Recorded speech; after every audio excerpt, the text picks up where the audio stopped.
ميسي يمدد عقده مع إنتر ميامي حتى 2028.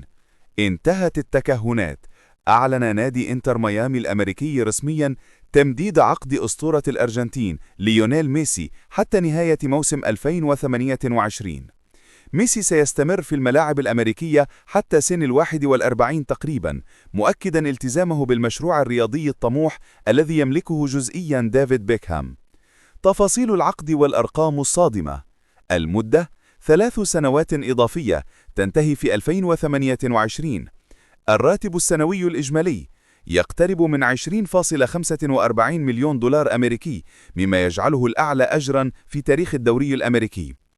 عقود الرعاية يتضمن العقد عوائد ضخمة من شراكات النادي مع شركات عالمية كبرى مثل أبل وأديداس. لماذا هذا التمديد الآن؟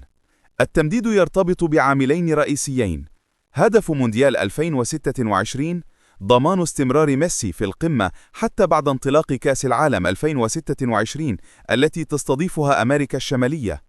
الملعب الجديد: ميسي سيكون النجم الأبرز عند افتتاح ملعب النادي الجديد ميامي فريدم بارك الذي تبلغ تكلفته مليار دولار، والمقرر افتتاحه في عام 2026.